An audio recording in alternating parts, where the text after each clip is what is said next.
We are going to do the hindrances. So shall I invite Asma Kumara to lead you in your chanting?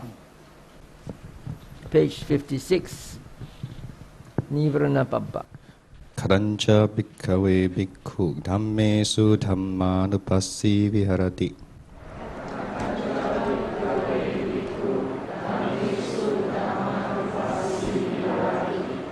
Ida bhikkhave bhikkhu dhammesu dhammanupassi viharati. Panchasu nivaranesu Katanjapana bhikkhave bhikkhu dhammesu dhammanupassi viharati. Panchasu nivaranesu Ita bhikkhave bhikkhu Sandang wa achattam kamachandang Attime achattam kamachando dipajanati.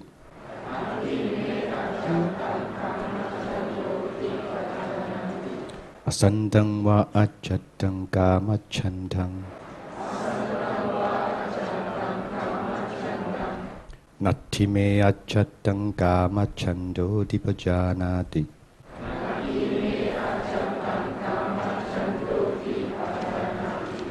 Yatha ca anupannassa kamachandassa uppado hodi.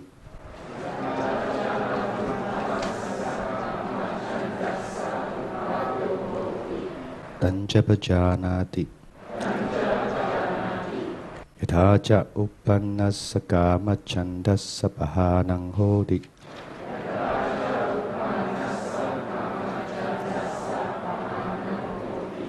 Tanjapajanati. Yatha ca pahinassa kamachandassa ayating anuppado hodi.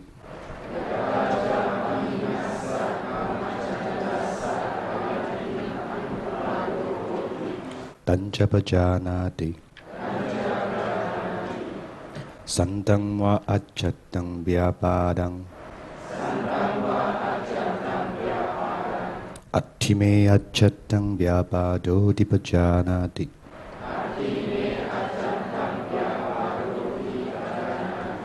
Santang wa achatang tinamittang Attime achatang tinamittang dipajanati.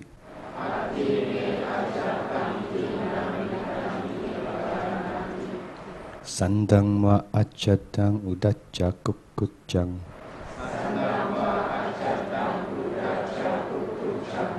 Attime achatang udacca kukkuccang dipajanati.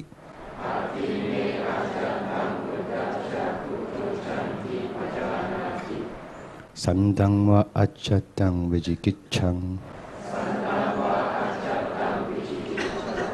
Attime achatang vijikiccha dipajanati.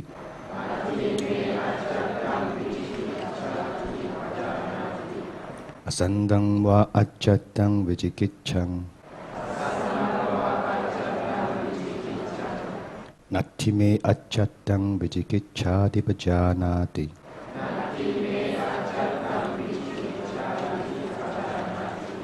Yatha ca anupannaya vijikicchaya uppado hodi.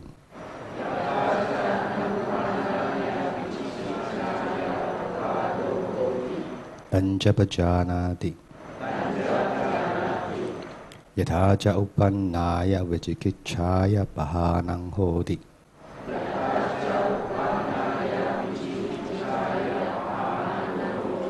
Tanjapajanati. Yatha ca pahinaya vijikicchaya ayating anuppado hodi.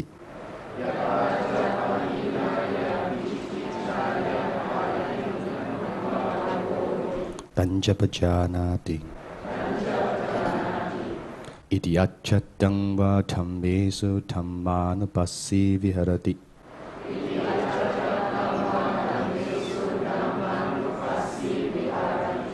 Bhaitava dhammesu dhammanupassi viharati.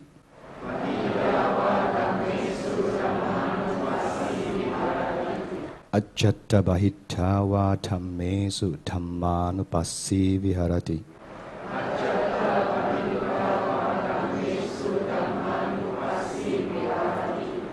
Samudaya dhammanupassiva dhammesu viharati. Vaya dhammanupassiva dhammesu viharati. Samudaya vaya dhammanupassiva dhammesu viharati. Atti dhammadiva panassa satipatthana hoti.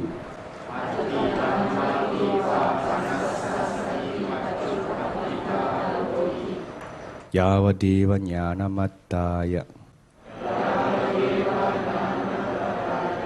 patissatimattaya anissito ca viharati. Naca kinjiloke upadiyati. Evam bhikho bhikkhave bhikkhu dhammesu dhammanupassi viharati.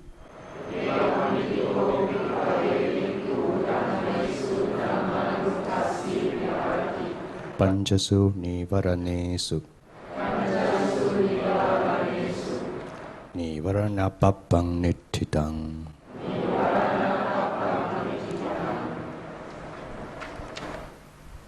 Okay, sadhu. Can you turn to page 57? Look at note 10, the special significance of Dhammanupassana. Sometimes Dhammanupassana is translated as contemplation of phenomena. Sometimes it's translated as contemplation of mental objects. And sometimes it's just left untranslated, like what I've done here. That is because of the many implications of the word Dhamma. It's not just mental objects, it's not just phenomena, it's more than just that. Which means to say that it's a mental object. Maybe it covers mental objects, it covers phenomena, but something is missing. Okay, what is it? There are 4 points here, which I paraphrased from Asma Analayo's book on the Satipatthana.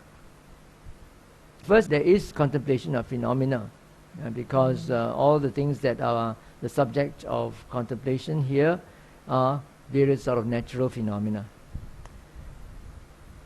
But these phenomena are classified according to the Buddha's teaching, which is also Dhamma.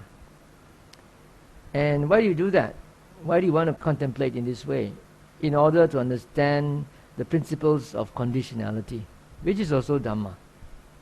Right? So the word Dhamma actually has such a wide variety of meanings that it can apply to almost anything.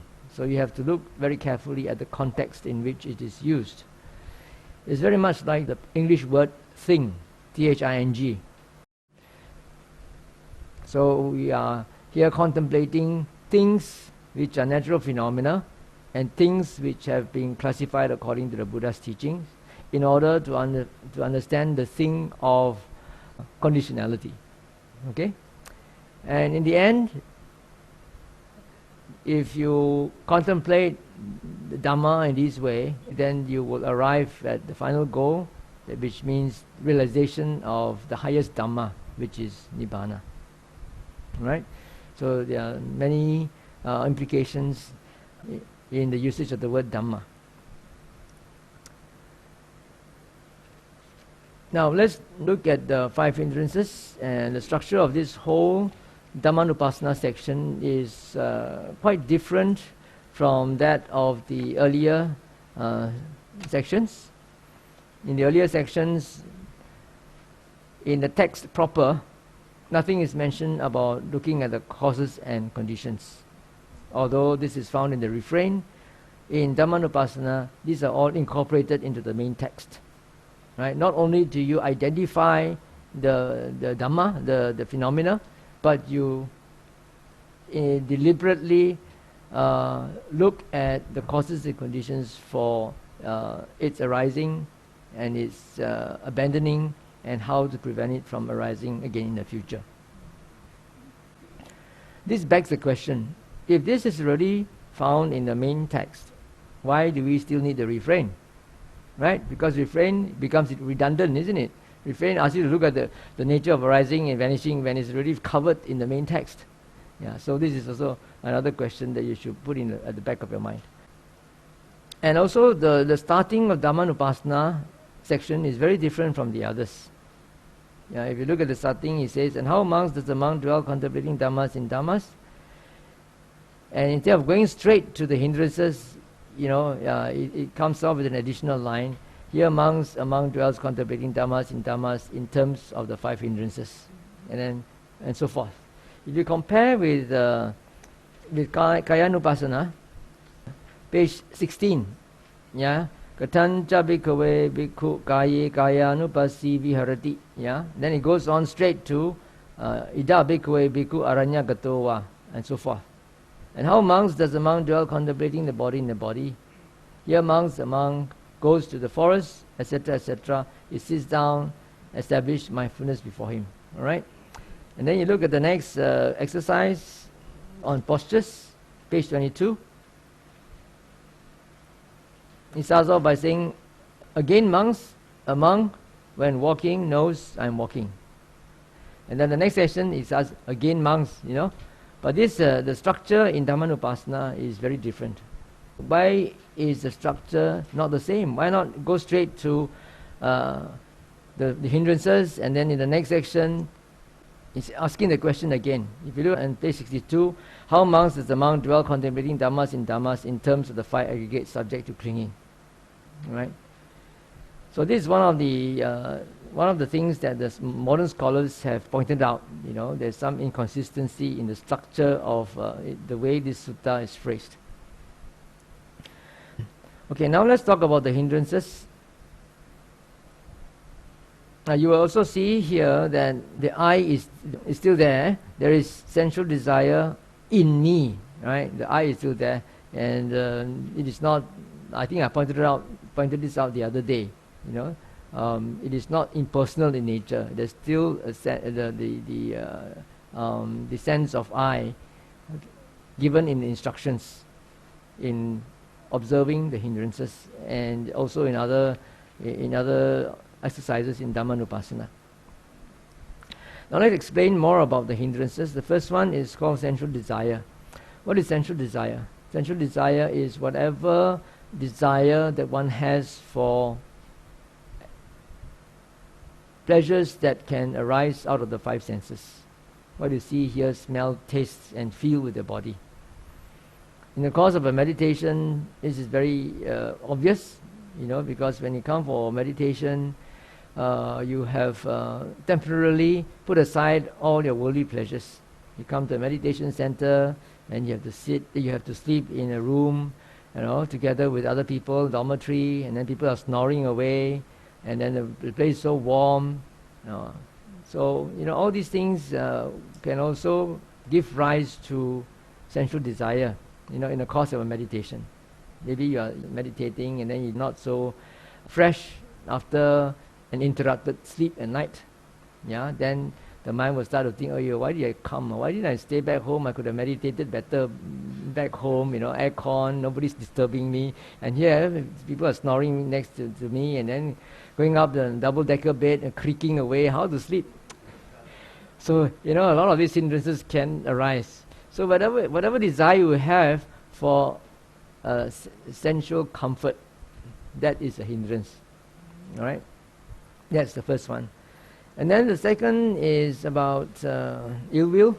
Then you will feel upset. Why is that person so inconsiderate? He should have, closed the door more softly.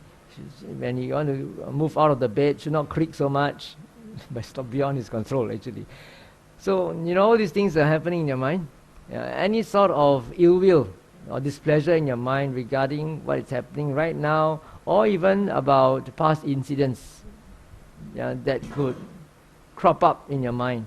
And this happens very frequently in the course of meditation. When your mind settles down, then the obsessive thoughts, your unsettled problems will arise in you. And then if you are averse to them, it's still a lot of ill will in your mind, then this will be a cause for obstruction in the progress of your meditation. And then the third one is on the tinamida, which is drowsiness, an obvious obstruction. If you cannot sit properly with a very alert mind, then you don't call that meditation. So there are many causes for tinamida, for drowsiness, especially when you come for a retreat.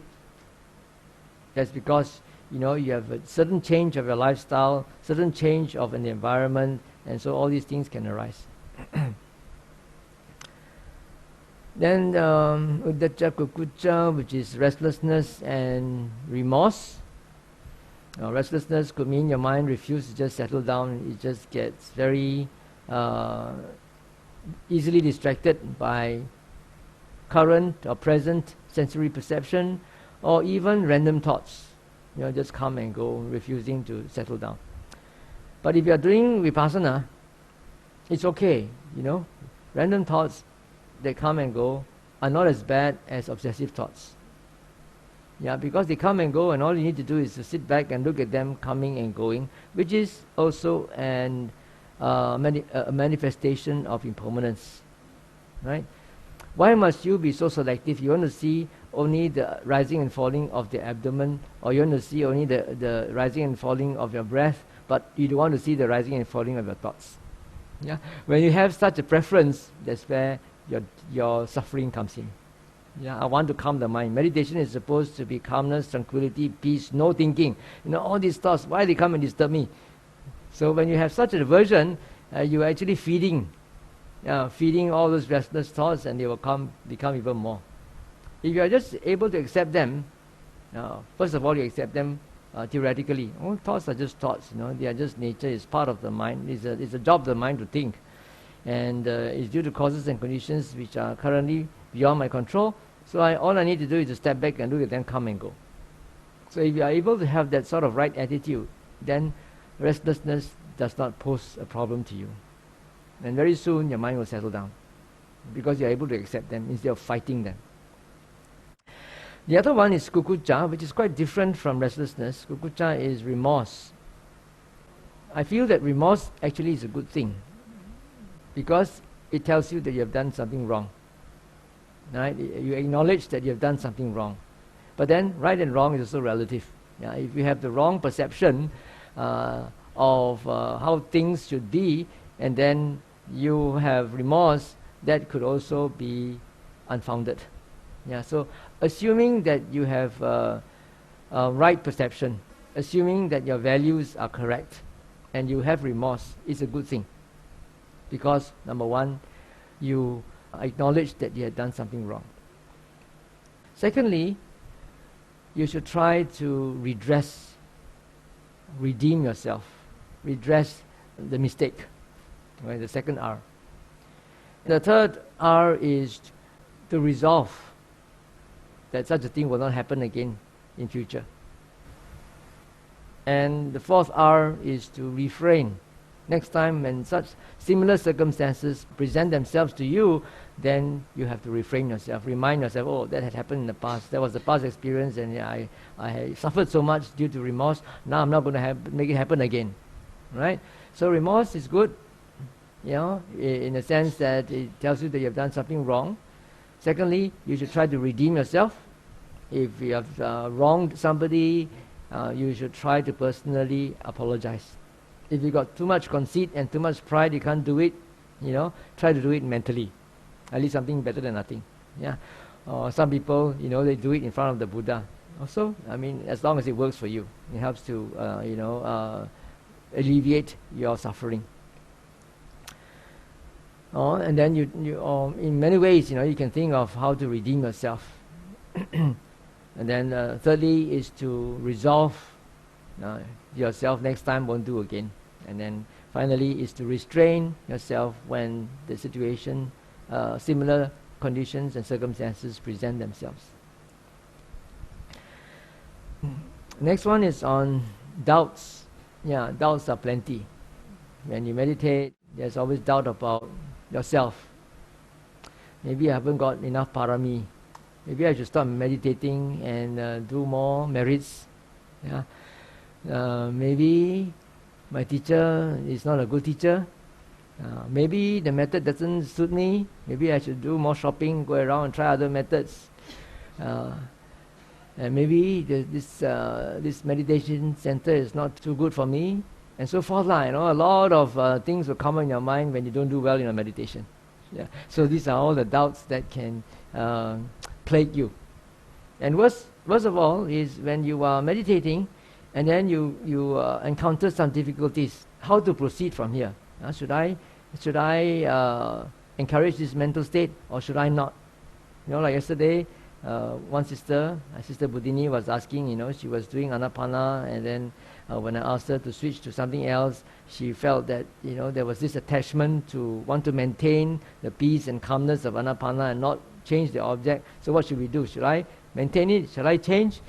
So when you are plagued with such doubts in the course of a practice, then it's very paralyzing. You can't go anywhere, right? You don't know what to do. But do this, or do that. So that's why in the Burmese tradition, we have this routine of having daily interviews. If there are too many yogis, then maybe every alternate day or every once in 2 days, just to give you a chance to clear your doubts.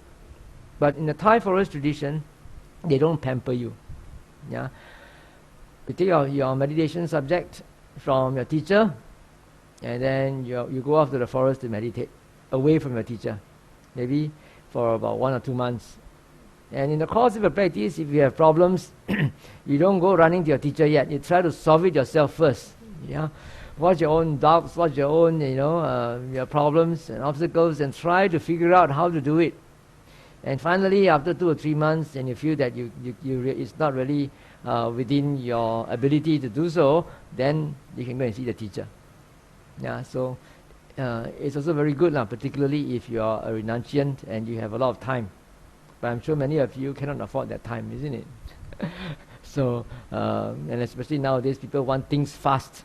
So then you have to, look for a meditation technique that gives you the chance to clear your doubts every now and then. I think this should be clear enough.